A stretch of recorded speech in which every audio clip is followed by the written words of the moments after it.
Hey everyone, this is Kevin from thechesswebsite.com, and today we're going to be going over the Bishop Gambit, which is one of the more common lines in the King's Gambit accepted line, and that is e4, e5, f4 here, giving up pawn material here on the f4 square, and then bishop to c4. Now the most common line in the King's Gambit is knight to f3. This is my favorite opening in chess, but bishop to c4 is also a very good opening line from white. Now a lot of times players aren't playing this because they don't like the fact that the queen can immediately come here to h4, forcing the king to f1. White's not going to be able to castle on the king side, and they usually like to castle, bring their rook here to f1, and then use the rook in the attack, specifically on this semi-open f file. The main difference in the Bishop Gambit compared to the normal King's Gambit accepted line with knight here to f3 is the bishop is going to be doing all the attacking instead of this rook from h1. So if you're a player that likes the King's Gambit, but you also like to attack with your bishop, this is going to be a good variation for you. So we're going to be going over the main lines that you'll see. One is if the queen comes here to h4. Also, if you see knight to f6 or knight to c6, or if you see something like d6 opening up for the light square bishop to get involved. We're going to be going over all of those variations in the Bishop's Gambit. The first variation that we're going to look at is if the queen comes down here to h4, king to f1, but just know that eventually white's going to play knight to f3. That is going to force this black queen here on h4 to move. White really wants to get as much material involved into the game and control the center with the pawns as quickly as possible, and just let black have to worry about having no center control, no minor pieces really involved into the game, and their queen's going to be being chased all over the board. You typically don't want to have your pieces move around a lot, especially in the beginning of the game, and you usually don't want to have your queen just hanging out here on the h-file if it has nothing else to attack. So yes, white does have a king here on f1 that's not doing too much, blocking off the rook on h1, but white definitely has a lot of attacking lines in this.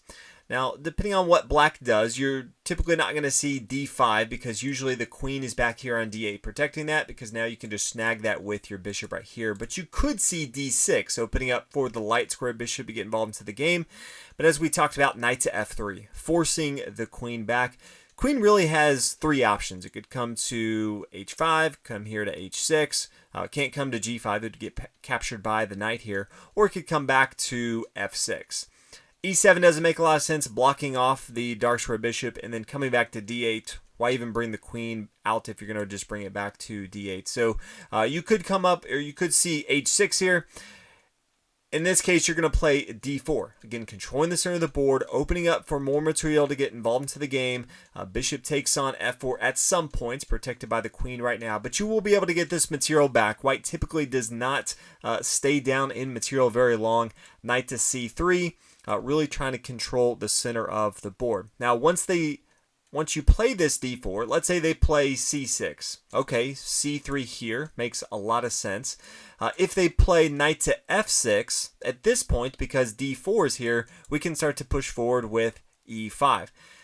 If they take here, do not recapture with your pawn. It may look good and say, okay, yeah, this is pretty good. I'm attacking the knight right here. But once they come down here to h5, actually, they can protect this pawn, and this is a pretty good setup on the king side of the board. And then how does white really continue? It's going to be better for white's perspective if they take with their knight here on e5, because this threatens the attack here on f7. And it's very, very difficult for black to hold on and control this king side of the board without giving something up. Really, the only option they have is to play bishop to e6, and then the bishop can take here, the pawn takes here, and then queen to f3. Now both the queen and the bishop are attacking the pawn. The queen is attacking this pawn here on b7, which is no longer defended by the light square bishop. So this is going to be a very good variation for white. Now the next variation you may see instead of the queen coming to h6 is queen to h5. White's going to, same game plan, d4 here. Now this pawn on f4 is no longer protected, so white's going to have an easier job taking this material back and have very, very aggressive bishops in the center of the board. Now if you see knight to c6, same thing as before, knight to c3 here. One slight thing to keep in mind is if they play g5, they could just go all out on the king side of the board here. Then knight to d5 is difficult to deal with. One, if white ever wanted to, has both the knight and the bishop attacking this pawn right here. So he could just have an exchange and blow up the king side of the board. But also it's now threatening this pawn here on c7, which would be a fork to the king and the rook here. So something else that's going to be very difficult for black to have to deal with. If they instead play, instead of knight to c6, they could come up here and play knight to f6. Same thing, you're going to play c3, knight to c3. Main difference here is if they play g5, then you're going to push forward with e5, attacking the knights right here. Again, if they exchange, you can bring your knight up here. That's going to be good for white. If instead they say, yeah, I don't want to bring my knight involved, maybe I just want to play g5. From here, white's going to play h4. A little bit different, not getting your knight involved. You need to counterattack right away. And then if they push forward with g4, then you have the nice move of knight to g5. It has an outpost here with the pawn on h4. This is very similar to the main line in the King's Gambit without even bringing the bishop. You bring your knight here to f3 and then here to g5, and then you can see very, very difficult for black to hold on control. It's even worse if they now bring their bishop to e6, because after the exchange, then the knight can take here on e6, attacking the pawn here, forking the king and the rook. There's just no good squares for black to move to. The king side's pretty weakened. The queen here on h5 is not doing anything, and none of the other material is involved into the game, and white has control of the center of the board. Also is threatening the bishop coming to f4 and capturing more material. So this is also going to be very, very good for white.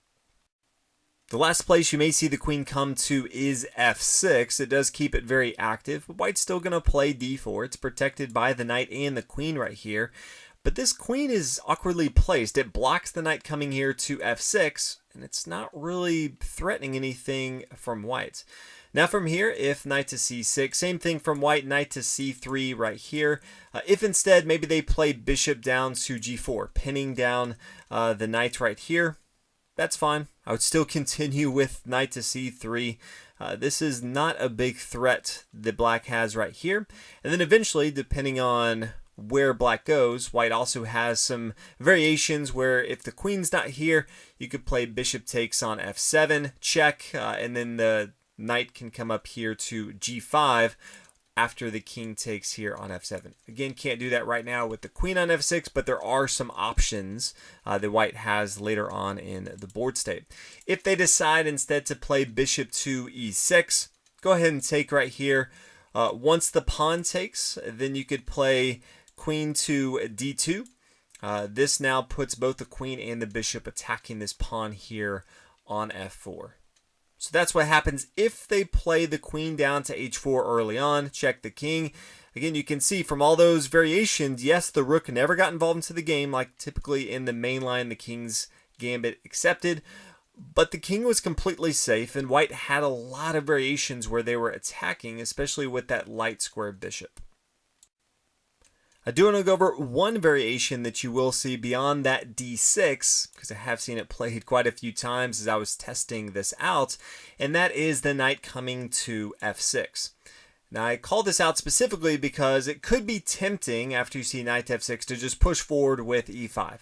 That is not the game plan. Other openings, absolutely, you want to be pushing, but the queen here on h4 adds a different dimension to the game because knight down to g4, putting a lot of pressure on this king side. Obviously, this is going to be checkmate down here. If white tries to stop it with queen to e1, you could have check right here. There's no good options. You take, you're going to lose the material here on h2. And you can see king can't castle, king side completely obliterated. Then you're going to see moves like bishop to c5. This is very, very bad. So if they do play knight to f6, the move is going to be knight to f3, forcing the queen back. Now if the queen comes to h6, Same thing as before. D4. Also keep in mind, if they try something sneaky like knight takes on E4, now you can play queen to E2, and they're going to lose this material. Let's say knight to F5, trying to hold down this material. Okay, well, knight to C3, and they're not going to be able to stop this. You can take the knight, even if they respond, you can take that material back here on E4. Other option that you could see, if instead they play queen to H5 here, same thing, D4. Now the big difference is if they play queen takes on E4 and you play queen to E2, now they can actually defend with D5. Before they couldn't. Their queen was here on H6 and it was not defending this pawn, but now it actually is defending the material. That's fine. I would still play knight to C3. Yes, you are giving up this bishop, but if they take that bishop on C4, they're going to have a pretty difficult setup. You're going to take their knight here on E4, so they take your minor piece, you take theirs. After the king moves, you're going to take with your bishop on F4. And look at all the material you have in the center of the board. You can swing your rook over here. They have no material involved. Their queen on H5 is not doing a heck of a lot.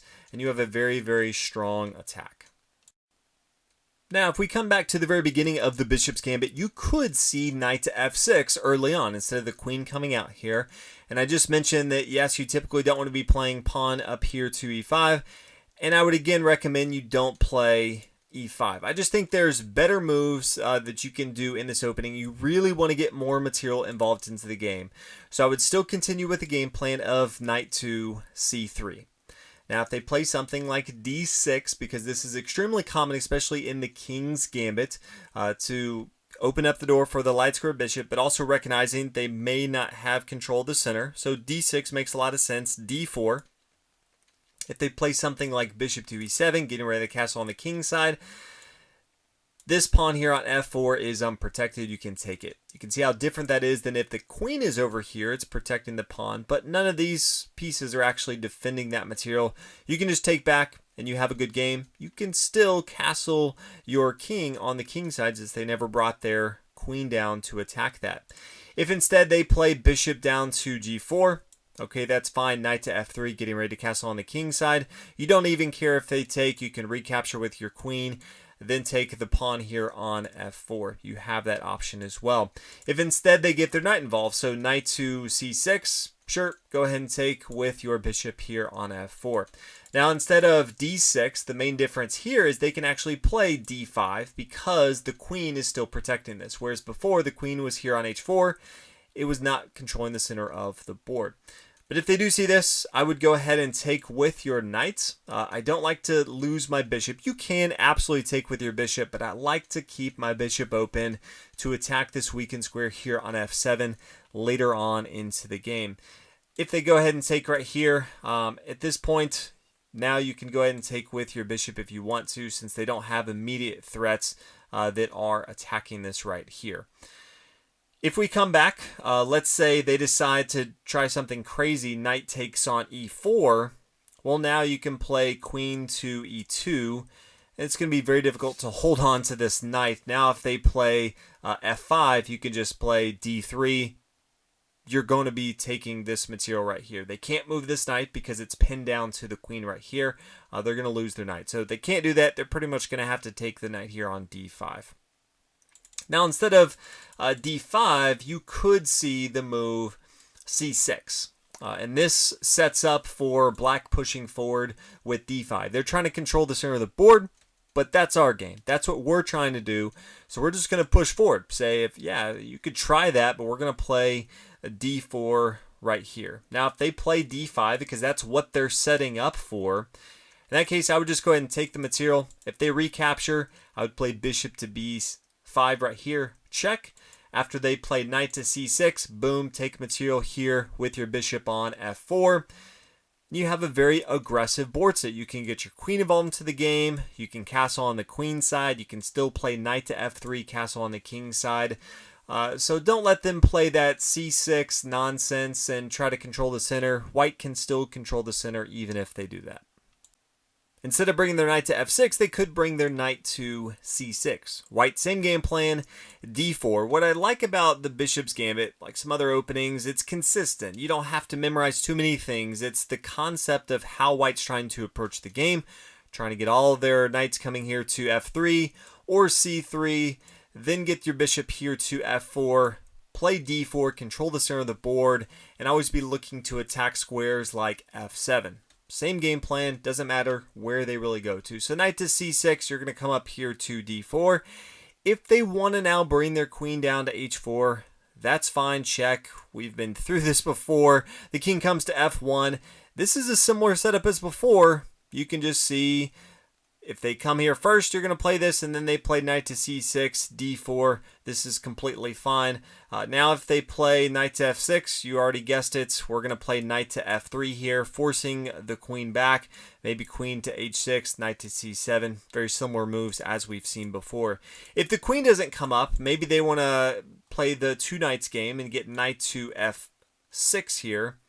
Knight to c3, no reason to play knight to f3. You don't have to force the queen away right here. So knight to c3. If they try to pin this material down, it is important to play knight to e2. You want to both attack this material as well as bring your knight here if they do decide to play bishop takes on c3. So very important to keep in mind on that one.